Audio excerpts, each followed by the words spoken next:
नमस्कार, मी पंजाब डक। आज आहे 28 मे 2025 आणि मी आलेलो आहे चाळीसगाव तालुक्यामध्ये लोंडेगाव या ठिकाणी आणि तुषार कृषी केंद्र या ठिकाणी शेतकरी मेळावा इन्व्हेज कंपनीने ठेवला होता आणि त्या ठिकाणून खास करून उत्तर महाराष्ट्रातल्या शेतकऱ्याला अंदाज देणार आहे। उत्तर महाराष्ट्रातल्या शेतकऱ्याला सांगू इच्छितो कारण की मी उत्तर महाराष्ट्रामध्ये म्हणून सांगतो की तुमच्या उत्तर महाराष्ट्रामध्ये आता म्हणजे आज 28, 29, 30 आणखी 3 दिवस पाऊस पडणार आहे। त्याच्यानंतर 31 मे पासून ते 5 जून पर्यंत हवामान कोरडं राहणार आहे, सूर्यदर्शन होणार आहे म्हणून हा अंदाज लक्षात येतो। माझी तुम्हाला विनंती, तुम्ही काय करा, 31 मे ते 5 जून पर्यंत तुम्ही शेतीचे काम आटपून घ्या, कापसाची लागवड करायची करून घ्या। त्याच्यानंतर तुमच्या उत्तर महाराष्ट्राकडे 6 जूनला परत पाऊस येणार आहे, म्हणजे 6ला येईल, 7ला वाढत जाईल, 8ला वाढत जाईल, 9ला वाढत जाईल, तसाच वाढत म्हणजे 30 तारखेपर्यंत म्हणजे तुमच्या उत्तर महाराष्ट्राची चांगली पेरणी होणार आहे म्हणून हा अंदाज लक्षात येतो। पण आता राज्यातल्या सर्व शेतकऱ्याला सांगू इच्छितो, हा अंदाज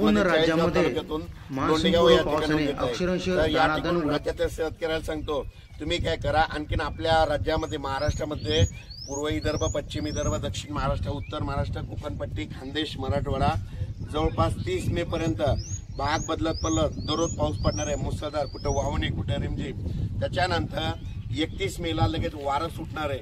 31 मे पासून ते 5 जून 6 जून पर्यंत ऊन पडणार आहे, सूर्यदर्शन करणार आहे म्हणून हा अंदाज लक्षात येतो। माझी सगळ्याला विनंती, जमिनीमध्ये 1 फूट ओल आहे, जर पेरणी करायला काही हरकत नाही। त्याच्यानंतर लागवडी कापसाच्या करायच्या असं तर रेगट्याला असं टोचून सरकी लावा, टोचून लावल्याच्या नंतर चांगलं पीक येत आहे आणि तुम्ही लावल्याच्या नंतर जमिनीत 1 फूट ओल असल्यामुळं तुमचे काही कापस खराब होणार नाहीत म्हणून हे लक्षात येतं। पण राज्यात मात्र 30 मे पर्यंत राज्यात भाग बदलत पाऊस पडणार आहे। त्याच्यानंतर राज्यातला संपूर्ण पाऊस 1 जूनला मात्र सगळीकडे सूर्यदर्शन होणार आहे म्हणून हा अंदाज लक्षात घ्यायचा। अचानक वातावरणात बदल झाला, लगेच उद्या एक मेसेज दिला जाईल। धन्यवाद। पंजाबराव डक हवामान अभ्यासक यांचे रोज व्हिडिओ पाहण्यासाठी आपल्या चॅनलला सबस्क्राईब करून ठेवा।